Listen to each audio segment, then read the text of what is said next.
Welcome to another edition of Raw Arsenal. In this video, we assume a more somber tone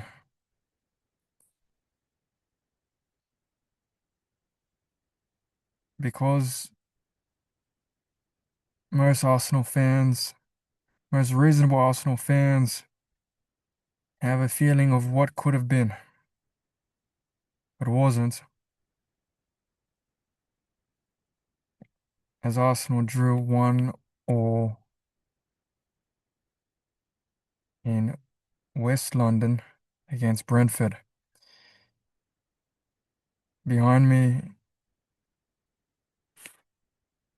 we'll examine the golden chances missed,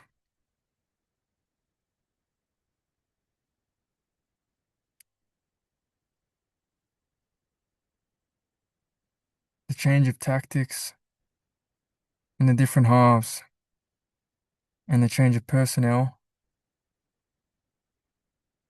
in the midfield engine room that helped us start recording chances. And we didn't have too many chances against a Brentford. That's obviously must have taken a page out of Man United's victory against us most recently, because they defended in a similar way by pushing us out wide, especially in the first half. High press and clogging up the center.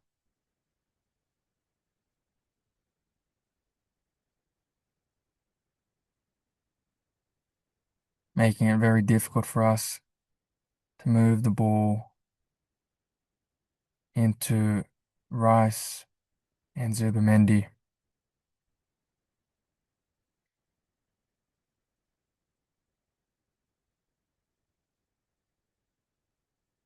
Closing us down quickly on the rare occasions we were able to advance into Brentford's half in the first half.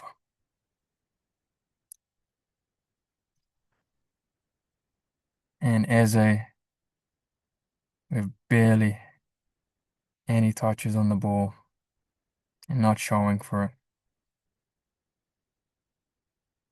It was duly subbed off for Martin Odegaard at halftime. Made a huge difference.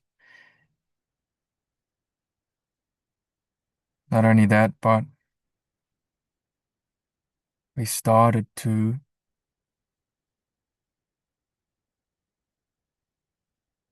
find space in the center.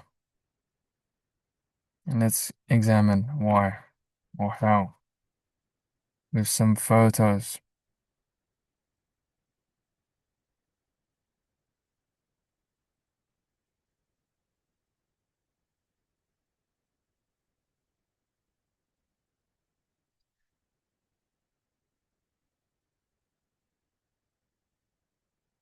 And Capio, by the way, had what I would call a sort of breakout performance where he showed us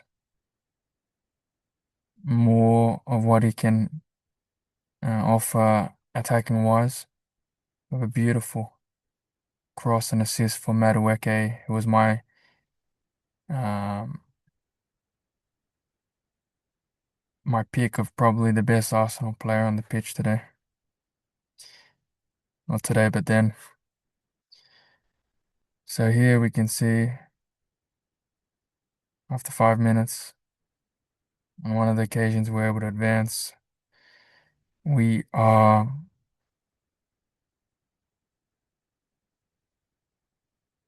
utilizing, we are playing that horseshoe sort of football.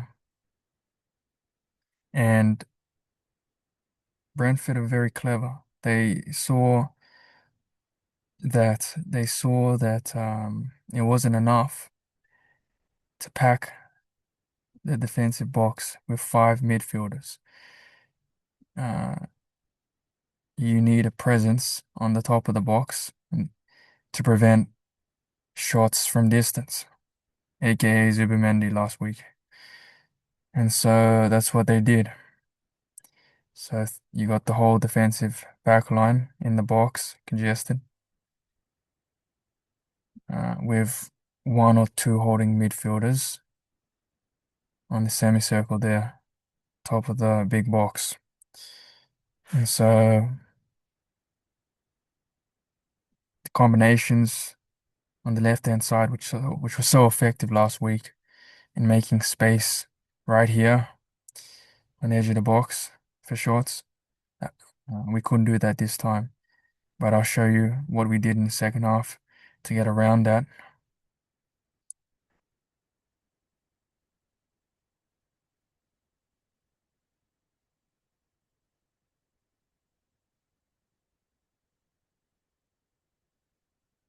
Actually, I can show you what we did in the first half. So we'd pass the ball backwards and then immediately would drive the ball forwards. And that actually created a good chance in the 5th minute. So, uh, with this was really a foreshadowing of great cross to come from Hincapié. But in the 5th minute, or the 6th minute rather, crosses the ball, but it's not able to get to any of our players. Trossard recovers the ball in the 10th minute, 11th minute rather. So here you can see again holding midfielders preventing the long shot. And now we in 54th minute. Eze has been subbed off. And here we are on the left-hand side of the pitch. Our left-hand side. Capier with the ball. Norgaard, Trossard, Gyökeres, even Rice lurking. Zubimendi at the base this time.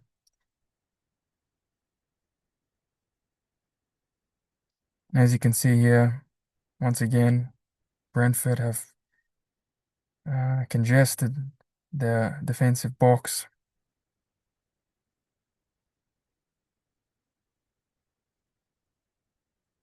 And Zubimendi has actually travelled up in an effort to provide something, some viable option, viable aerial threat option for unmarked option for our wingers. Mind you, Zubimendi, I said last week, he's showing what he can do with his long range shots. But aerially, he's been very impressive this season. Scored 2 headers and won lots of aerial duels in the center of the park this season. So once again, wingers, no space to cross the ball in, and our aerial options in the aerial attacking options in the box, really outnumbered there. Move the ball, Hincapié moves the ball backwards to Gabriel, and then immediately we move the ball forward, this time to Rice, who, and these are the tactics, we're moving the ball quicker, and where we can, we're moving the ball forward, not sideways. If not via pass, via dribble, and that's what Rice does. We have a fantastic first touch and a turn, and this ball actually goes to Odegaard. Oh, sorry, Trossard. And then again, so with these tactics, move the ball forward, then backwards, forwards, then backwards. So Odegaard shows for Trossard with an intelligent run beneath him.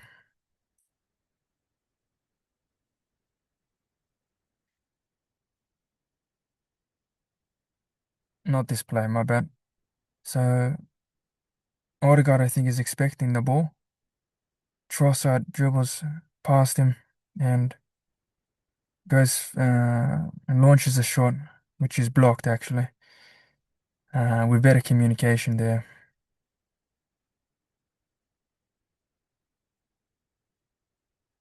Maybe Odegaard can go for a run like Rice to sort of move more of the defenders away so that Trossard has a clearer line of shot on goal. Here in the 56th minute, taking down the right hand side, and just wanted to point out how we are, this is very smart, moving our wingers from side to side. So Trossard here is on the right with Madueke, and that's important for a couple reasons I can think of. One, we're getting both our wingers involved in the build-up, becoming more unpredictable. In other words, not only attacking via the left, but attacking via the right, which we've done less of since Saka's absence. And Saka makes an appearance, a long awaited reappearance, later in the second half. So Trossard into Odegaard, and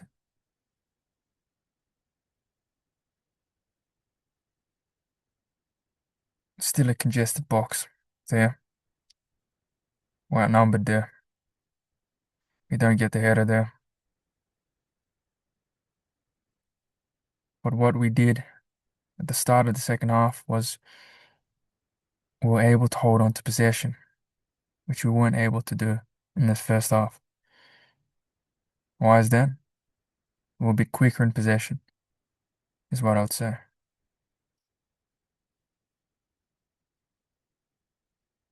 And our passes were sticking, even in spite of the fact that we're looking to move the ball forward, less sideways. Fortune favors the brave. Dare to do, but in practice, not Spursy. The 58th minute.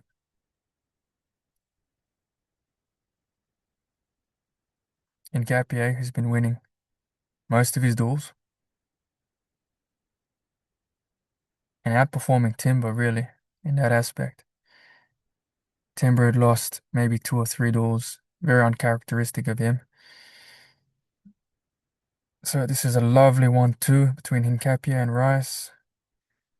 And Nketiah is forming those connections now that Calafiori had with his left-hand side counterparts.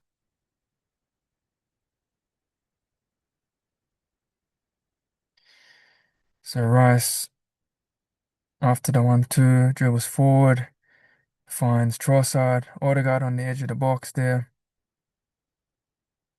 And we've drawn. So this time, as you can see, we don't have many attackers in the box.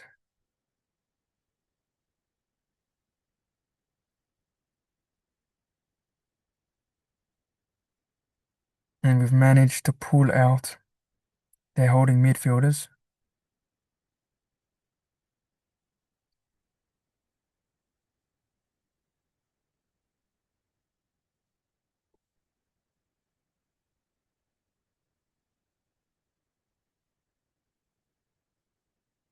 And Brentford's number 8 actually is jogging back into place. So they're less defensive,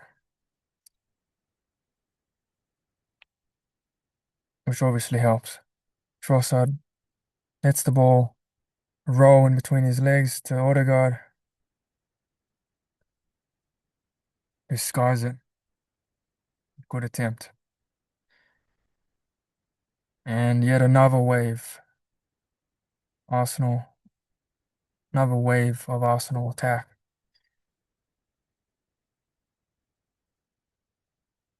This time, Odegaard puts too much on the pass, or delays it rather. As you can see from these two stills, if he passes now to Timber, Timber will be able to run onto the ball. But when he does pass,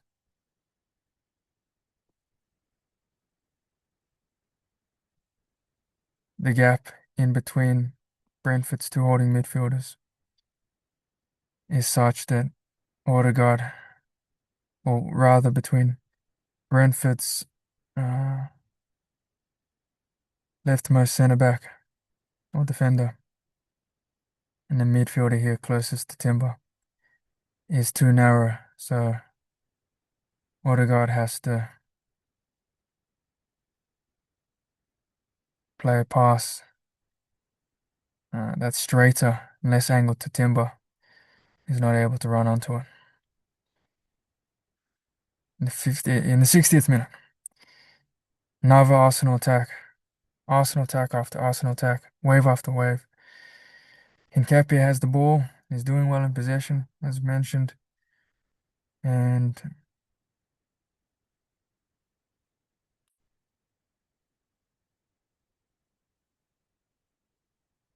he's passed forward and bypassed the midfield altogether.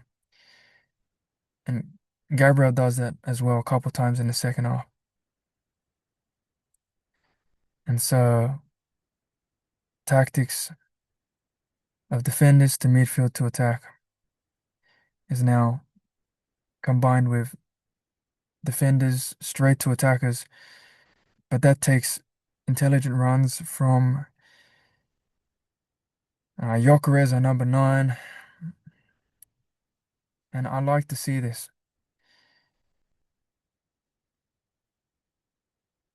And it's what leads to our first goal. But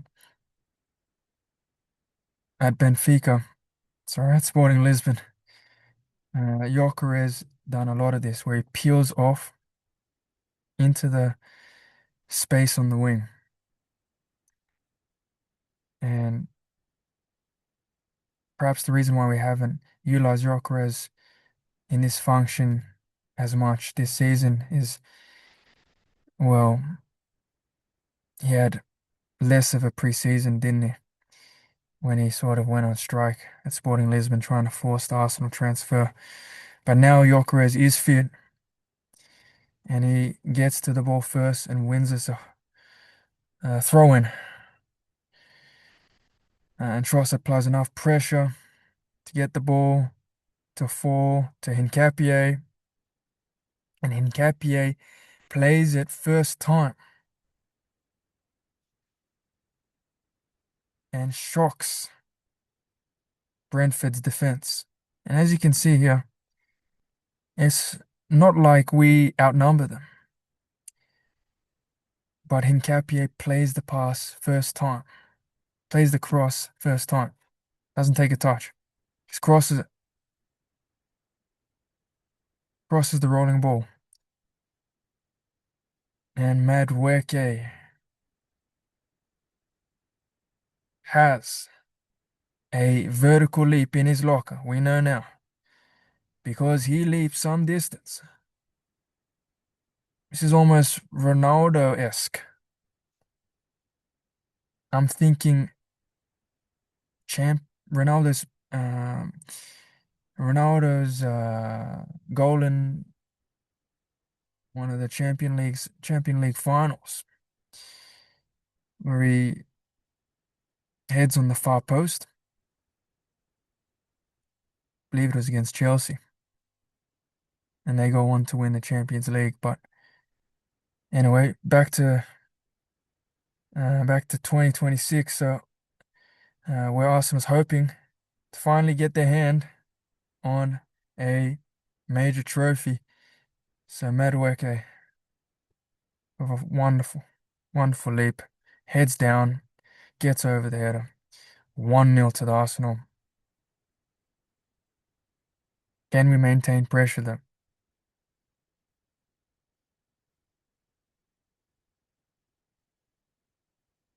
So the goal's in the 61st minute.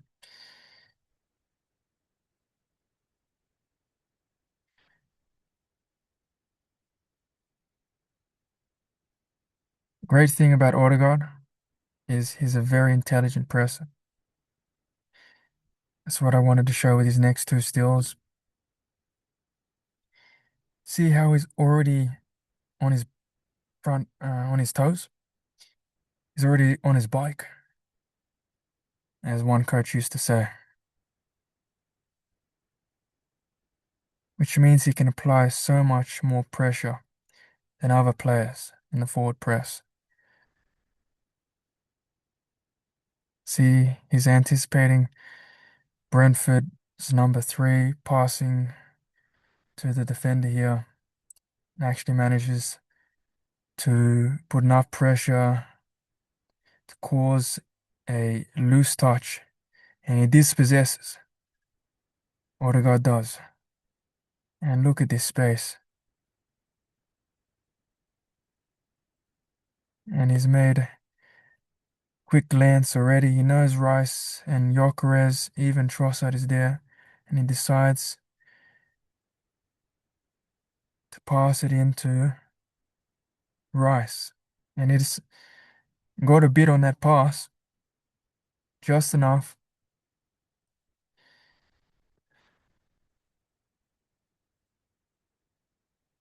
to give Rice enough time to hit this first time. But he doesn't. He takes a touch and passes it to Gyökeres. But about that time, Brentford defender is able to get back in time to smother that. That was the only misplaced pass or decision by Rice, in my opinion, because Rice was absolutely excellent in possession, chance creation, combinations on the left-hand side, in particular, distribution, steadiness. He never looks like he's going to be dispossessed. His first touch is always on point, except in this example, where he didn't need to take a first touch. Got a shot.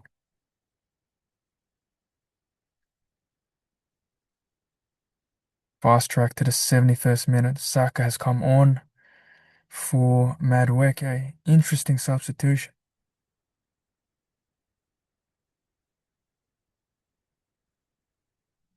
But I understand it because Trossard is that linker and was at the heart of so much chance creation.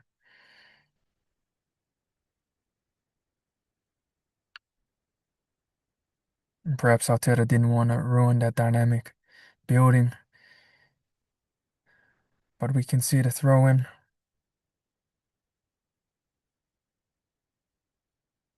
And it's okay to lose one aerial duel here in the box, especially if there's a bit of foul play involved. It looks like Brentford's aerial threat here has held onto Gabriel's shoulders, but he's just able to steer that to the back post almost, or the edge of the penalty box, smaller box rather. And Odegaard, unfortunately, here loses his man completely. As you can see from these two stills, or three stills, so Odegaard's man is able to get in behind him, and it's a fantastic header. Rye has no chance. He's rooted to the spot as the header comes in opposite ways. So it's 1-1 now. And hats off to Mosquera and Gabriel for riding out the numerous dangerous, dangerous counterattacks and forays and combinations of Brentford, with Timber occasionally being losing a duel, very uncharacteristic of him, and causing Mosquera and Gabriel to step in, who both delivered the goods. Some last minute challenges. For example, Mosquera sliding in to stop Thiago, who is the second top performing striker in the Premier League right now.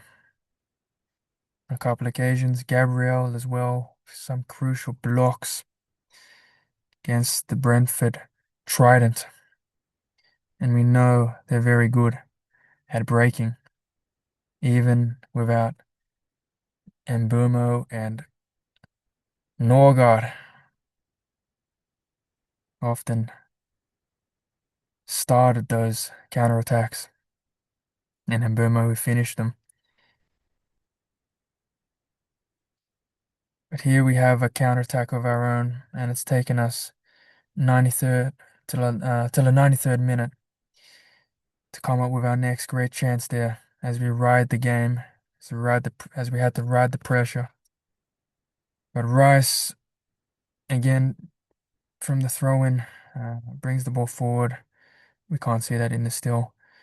On to Gyökeres, can't see that in the still, who's delivers some great hold-up play here. Martinelli on his bike, Timber in an advanced position with an opportunity now to make amends. And he is first to the ball, he dribbles forward, he holds on to it, and he delivers a fantastically weighted ball to Martinelli. And more so than Odegaard's pass to Rice, this pass is soft enough to tell Martinelli to just strike the ball home. He just needs to sort out his feet. Perhaps they don't uh, train enough for these moments right now. But Arteta would be watching this and thinking, we need first time short drills in the box, layoffs, and first time shots practice. Because as you can see here, Martinelli immediately proactively decides to control the ball. And by the time he's sorted out his feet and is in line to strike the ball, Kelleher is there to smother it. And just like that, we've drawn the match. 3 draws in, is it 5 or 6 games?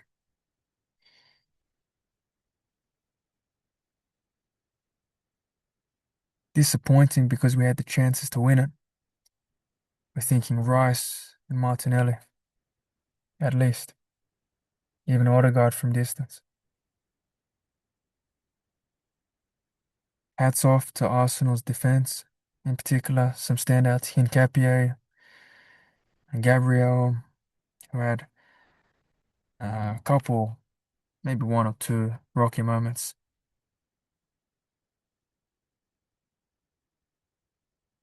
Timber, who had 2 or 3 rocky moments. Mosquera, who was an interesting starting choice. But obviously Saliba was injured, something of the sorts, and he did well in place. Saliba. Rice was exceptional. Zubimendi had a quiet game, very quiet game. Surprised he wasn't subbed off in the end for a more attacking option.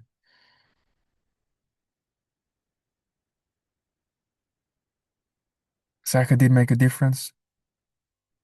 Yes, he did concede the throw-in that led to Brentford's Brentford's equaliser, but the equaliser itself was definitely not at fault for that. Odegaard made a difference when he came on for Eze, but fortunately, he may have been nursing an injury at the time of losing his man there for the equaliser, but disappointing that he couldn't have stamped his authority a bit more on the game in terms of assists and goals. But I think we've seen enough from Odegaard actually. Probably to see Arteta start him next match, and rightfully so. Madueke, impressive match. He'll be raring to go.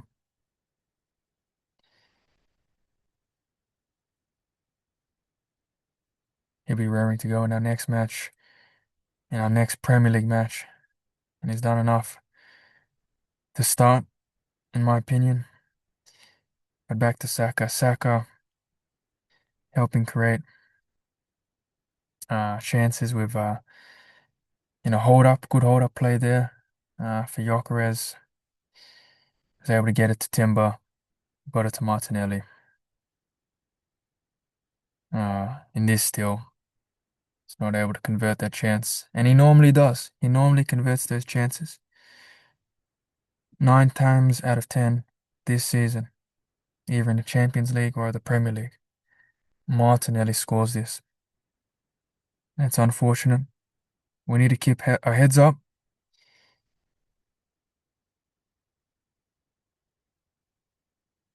and remember to enjoy it. As one coach has mentioned already. Stay calm, enjoy our football. Our trophies are still there for the taking. As we move to the next match day, still 4 points ahead of next in line, Manchester City. It's still in our hands. And as one commentator says, shouldn't be watching anybody else but ourselves, because Premier League title, the ever elusive Premier League title, is still in our hands. Let me know what you thought in the comments below. Thoughts about starting 11 next match. Drop a like for your brother. And I'm out.